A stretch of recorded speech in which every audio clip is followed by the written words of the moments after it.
The #1 purchaser of sex with children in the world as a country is the United States of America. #1. So sad.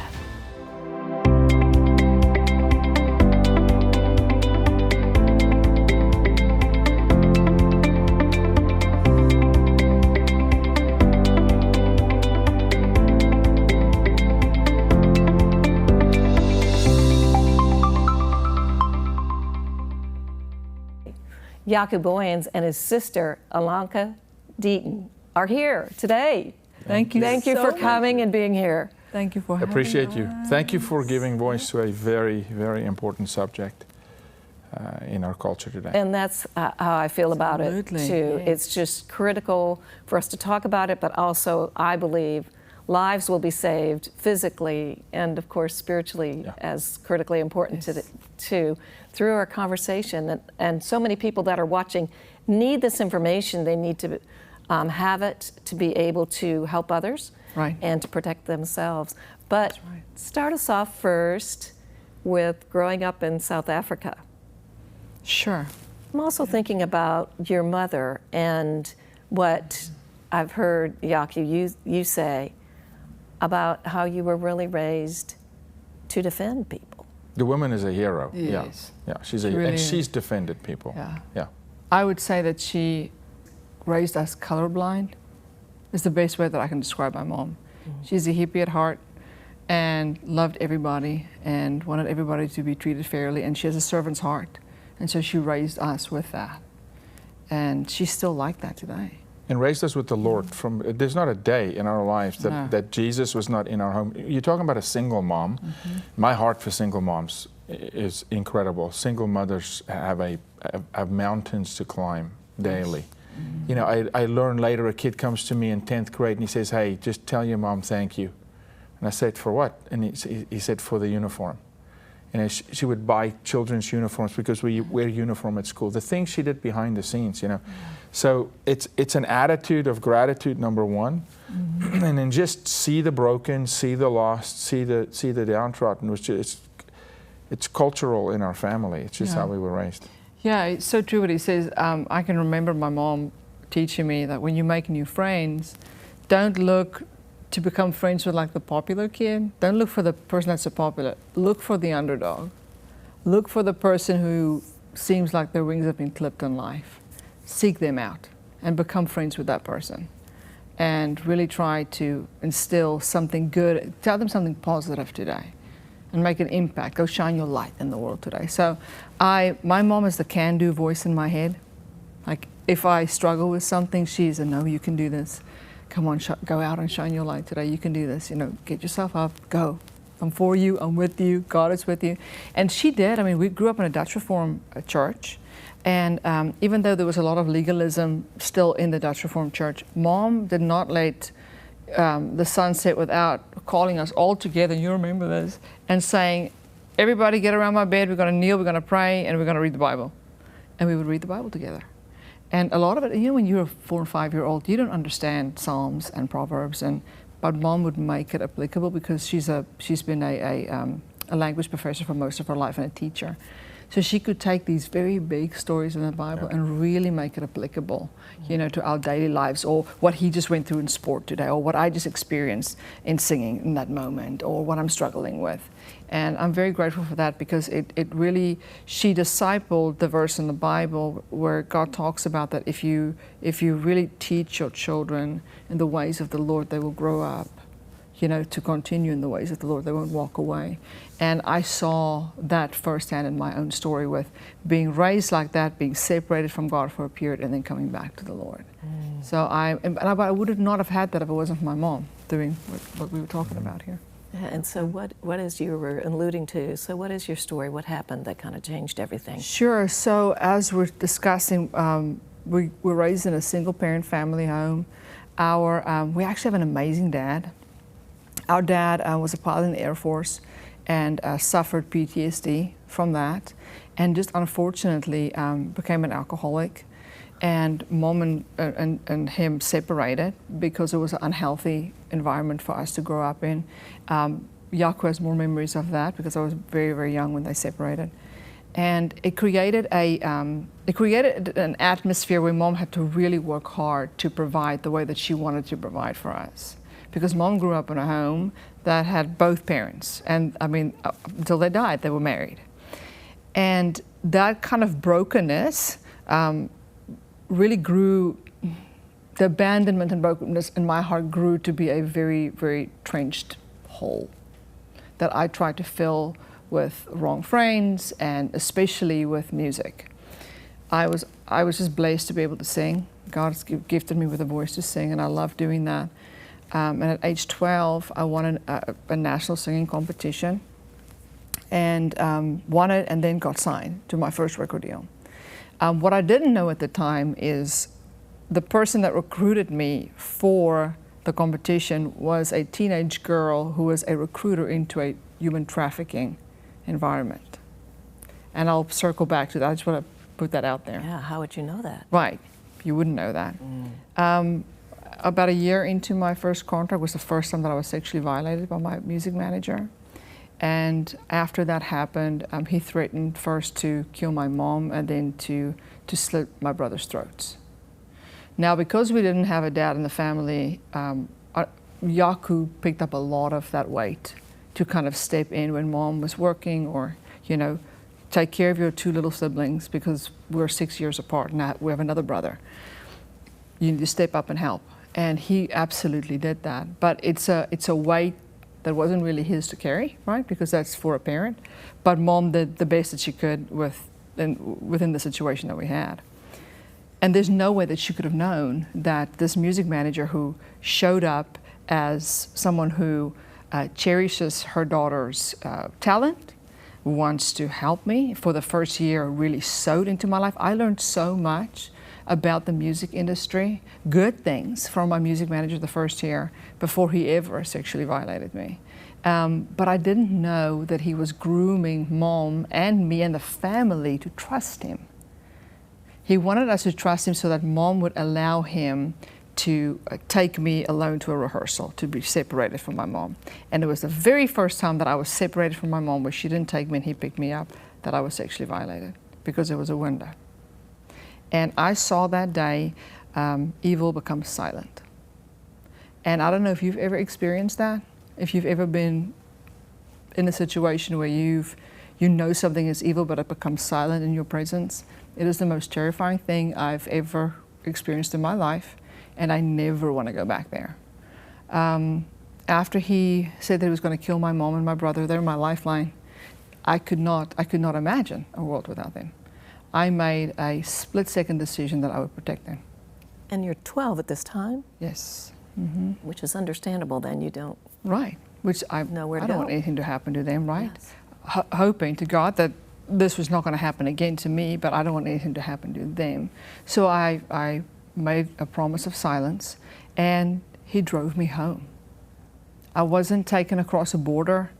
I wasn't taken to a different city. He drove me home. And this is so important for parents to know, because traffickers are master manipulators. They work to gain the family's trust and then threaten the child with something that's very, very, very dear to them. But then they take you home because they know that if they can break your spirit in that sense, they can control you for the rest of your life. Unfortunately, it didn't end there for me. This continued for just shy of 6 years. I always say 5 years, but it was just shy of 6 years that this continued. And the deeper I went into it, the more I was exposed to really what I call the trafficking triangle of the business of what it is. Often, you know, we hear people talk about like a trafficking ring. They'll say, which I'm still surprised by that, because trafficking is not a ring. Because when you take the ringleader out, it doesn't dismantle everything.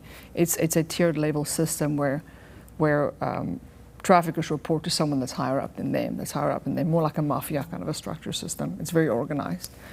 And the deeper I got into it, the more I got to see that very wealthy individuals in South Africa who are well known in their communities, who are well respected in their communities, were all part of this. And I can tell you that every single one of those people were Caucasian, with a wife and with children at home. And some of them lived in my neighborhood. So it's not It's a misconception to think that it's just across the border or you're being kidnapped. Now, during all this time, I had a career. Jaco was one of the main people that went with me to all my concerts. I mean, he can tell you, by the time that I was 18 years old, I'd almost done 1,000 shows. But they didn't know what was happening behind the scenes. So if I would comply with the sexual favors that I was being asked to do, then I would make more money. But I never got all the money that I was contracted to do. It was not even a quarter of it I received, right? But you get to have a career. You get to collaborate with artists. You get to go on this tour. You get to do this event if you comply. And the day that it stopped was when I stopped complying. And we've seen this in the entertainment industry. Sometimes it looks like artists are losing their minds, and like what happened with Britney Spears, like everything just comes to a halt. But something happens to where an artist has enough or a victim has enough, and where you say, no, today I would rather die. And that happened for me, to where I said, no, I don't care if you kill me today you are not going to touch me. And it was just before my 18th birthday. And it was a bloody scene. I was dragged across the floor. My dress was torn, and by the grace of God, an undercover cop who was moonlighting that night at the event where I was singing walked in because they were ready for me to sing, to go on stage, and we were overtime. And he walked in on the scene. And he saw what was going on, and I'm screaming, and it's a scene, and he gets my ex-manager off of me and starts, trying to figure out what's going on, and they get into a fight, which ends up going into the hallway, and my music manager breaks free and runs and goes into hiding. And I've never seen him since that day, ever. He went into hiding for many years. Never been arrested or anything? We did, I'll get to that. We did go back and file charges. But the very next day, my record contract was canceled. I had more than 30 dates canceled. Like my career was over. So it's not that that they lie when they tell you that they have power to control your career, because they absolutely do. But what they don't tell you is during that 6 years, you're not called by your own name. You are called by a nickname so that they can emotionally separate you from your identity. It is an absolute ploy of Satan to separate you from God, because if you can separate the person from their identity to become someone else, then they are going to view the situation differently, right? So when I would think about my story, I would think, well, that happens to her. It's not happening to me. And where have we seen that before? We've seen that with, I'm Marilyn Monroe, I'm not Norma Jean. And Norma Jean is not Marilyn Monroe, right? Why are so many artists called by nicknames and not their actual identity of who God created them and the family structure that they were raised up in? It's a divisive strategy of the enemy to separate you, so that you would lose that identity, so that you cannot look at your Maker, and you'd be so filled with shame and guilt and condemnation. But do you want to jump in? Yeah, in terms, no, Ilonka, I really don't want to interrupt you, because the story is really why we fight trafficking, and I do want Ilonka to continue to talk about the night that her rescue happened. God has just spoken to me over the years and said, not another one. So it's personal, it's very deeply personal for us. But what Ilonka is referring to, we call disassociation. And human behavioral science is a real thing. People are programmable. I want the audience to understand this. Any human being can be broken like you break a horse. You take a wild Mustang that's born to run on the plains, and you can tame that horse, and you can put a bit and a bridle in that horse's mouth, and you can make that horse do just about anything. They put elephants in the circus standing on one leg. A human being can be programmed. A human being can be deprogrammed. Very hard to do. But because predators understand love and belonging, Maslow's hierarchy of needs, so a predator looks at a human being and saying, where's my way in? It doesn't care if it's food and shelter, which is the lowest order of Maslow's hierarchy of needs, or love and belonging, or self-actualization, or esteem. A predator doesn't care, which makes every single human being a potential target. So I always say this: if a predator knows your greatest need and your greatest desire, you can manipulate any human being, any. We've been part of rescuing NFL linemen while playing in the NFL. while being sexually exploited. The day I met Evander Holyfield as the people's champion, as a heavyweight champion of the world, I'm sitting in his study and he's talking to him about how Don King exploited him and stole $285 million from him and how he got a quarter of his paycheck.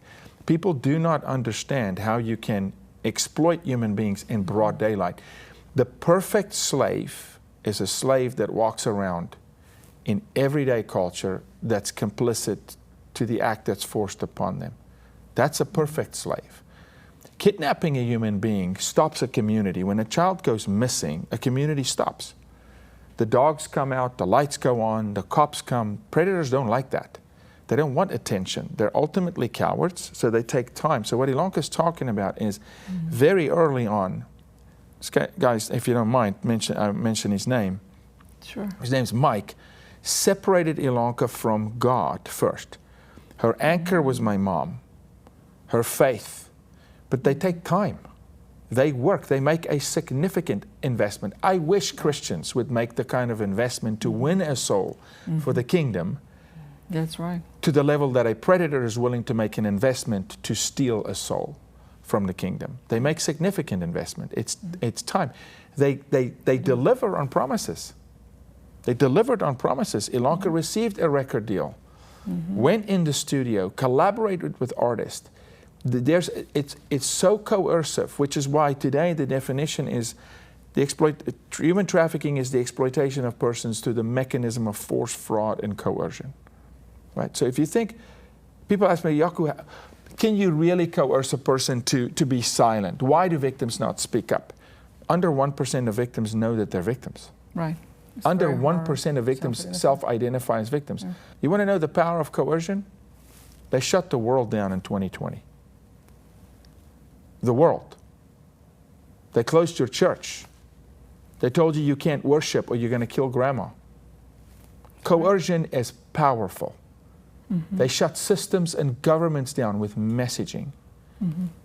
Predators have an unbelievable amount of power if they have insight in your life and then proximity. And this individual had proximity with the family, earned the family's trust, and she's 12 years old. And you can ask Jaco because he knows this man that I'm talking about. He had many interactions with him. I was there. Yeah, and he knows, and he can firsthand tell you, but at face value, you would go, you are crazy. He would never do anything. He's got children of his own, 2 daughters. Yeah. There's no way that you're lying. And he lived through all of that with me. And the family did not know what was going on. And moms will ask me, how did your mom not know? How could they not? And it's not that mom didn't know or Jaco didn't know that something was wrong. Because I became a different person. I became dark. I hung out with the wrong friends. I became very secretive. I didn't open up to my mom anymore. I started locking my bedroom and bathroom door. Not just to have privacy, but to separate myself. And because the further I could separate myself from them physically, the less that they would know what goes on. Until I learned how to become a really good pretender, which is you have to survive this, you have to take on another persona to be able to separate yourself, like what Jaco was saying with the dissociative disorder, so that you can actually survive the trauma that's happening to you. But when the rescue happened at 17, which I guess you can call that it wasn't really a rescue per se, because the undercover cop had no idea what was going on. And still to date, I mean, he just thought the guy was assaulting me, that it was just a moment. He doesn't know the severity of what had happened. When I was really rescued, I give Jesus the credit for that, when he completely saved my life. But there were some years that happened before that. I ran away from home that very next day because I couldn't explain to my mom, how's my record deal canceled? Why are all these dates canceled? Why was my equipment confiscated, taken from me? How do you explain that as a almost 18-year-old to your mom? Like, how did your career just fall flat and no one has any answers for that? I couldn't. And so the emotional weight of that and the shame and the guilt and the condemnation that I felt was just too much for me to carry. So I just didn't go home. I went to a coffee shop and I found a little number of someone who was renting a room out in an apartment, and I called them and I pretended to be homeless, and they gave me a room to stay, and I got myself a job at a clothing store and just started working and became a runaway and just did not communicate with my family. Now, during this time, Jaco can speak into this, eventually, through the efforts of my mom and then Jaco and a friend of his came and found me. They got leads and they came and found me. And I'll never forget the day that he picked me up. I was so determined to not allow Mike, this manager, to completely ruin my life with the record company. I was so afraid that he was going to take my singing voice away from me, that I would never be able to sing again, that I wanted to sing again. So I started booking myself. I would go to clubs and say, I sing, I can do this, can I come and play on a Friday night or a Saturday night for you? And it just so happened that the place one of the places where I sang was this big famous casino, had a bunch of people from Sasol, which is a big petroleum plant in South Africa, who was Americans that were in, and they had this big banquet in Zimbabwe that was happening. There was a big oil deal that they were trying to secure, and I got booked for this event. And it just lined up to, it was the same time that Jaco and his friend found me, was right when I had to go and do this event. And he ended up picking me up. My mom asked me, would you let Jaco pick you up? And I said, yes, but you can't ask me any questions. You can come and get me, but don't ask me any questions. And he drove me to this event in Zimbabwe. The number one purchaser of sex with children in the world as a country is the United States of America. Number one. So sad. Number one. The industry of purchasing sex from women and children, particularly minors, so 2/3 of this number is minors, is $152 billion a year tax-free, spent on buying sex from women, but predominantly children. 1/3 of that $152 billion, $52 billion of it is spent inside the United States. We're the number one nation producing pornography for the world. We're the number one nation per capita per person by minutes spent per day viewing pornography. American Gen Z, 12 through 25, is the number one generation on earth viewing porn 19.5 minutes per day. The country that self-exploits themselves more than any other country in the world is American women. American Gen Z is the number one demographic selling their body online. We lead the world in consumption of sex with children. The land of the free and the home of the brave. That is not what our founding fathers left the grips of a tyrant king to come worship God freely, to write a constitution where the number one cited document to the Constitution is the Bible. Right. Right. That's not why this country was founded. This country was not founded to exploit children and women. This country was not founded to abandon the Word of God and embrace an abomination called sexual immorality. This country was founded to be a light to the world, to point to the Word of God, so that the world could see there is a way to ratify injustice. There is a way to look at the weak and the broken and the lost and the destitute. There is a way to not hide your talent under a bushel. There is a way to solve problems. There is a way to be philanthropic. This nation was set apart by God to be a lamp on the hill. We're a nation that now preaches a gospel of Jesus Christ by saying pornography is okay.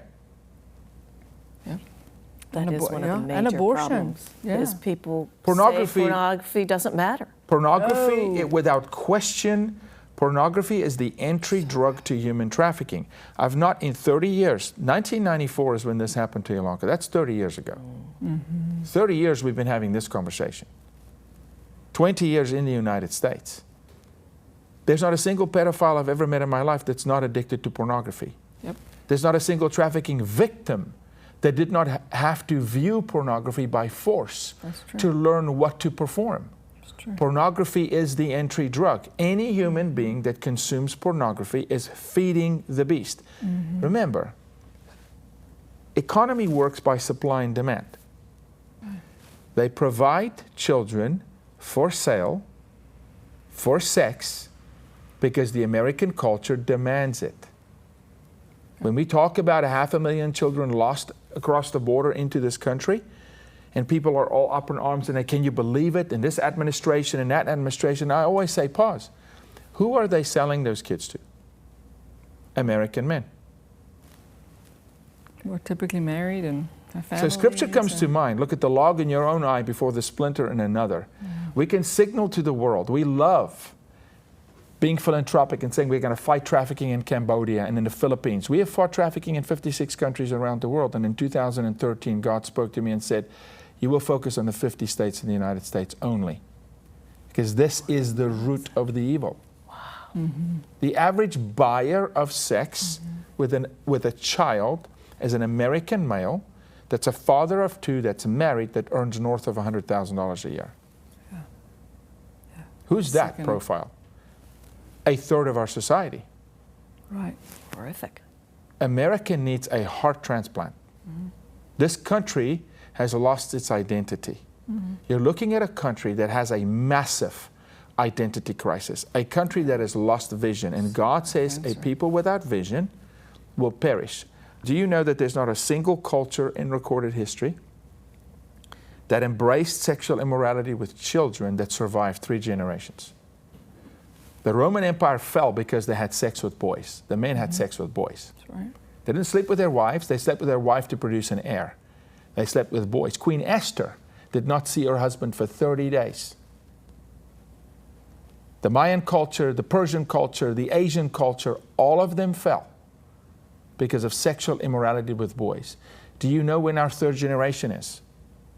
2 years from now, at the 250th anniversary of the United States. America's falling. We're falling like every culture has ever fallen that said it's okay to have sex with children. We are changing language from pedophilia to minor attracted persons. We're lowering the age of consent in over 15 states to the age 14 in the United States. We are eradicating, completely obliterating statutory rape. Sex trafficking laws are being abandoned. We're canceling sex offender registries in this country. Jesus says you put a millstone around your neck. If you do what? If you rape a child? No. If you lead a child astray. Yes. We have so far surpassed leading children astray. Our children in this country is led to slaughter.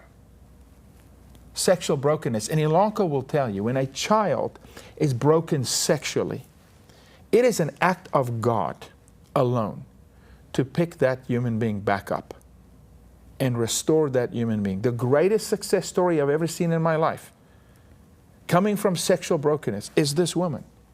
Completely liberated, set free, a mother of 3, a wife, where you cannot find a trace. None of it is sticking to her because the blood of Jesus has washed her clean. I want to continue this. So we are pausing for now. This is part 1. We have a lot more to talk about. Looking for you next time.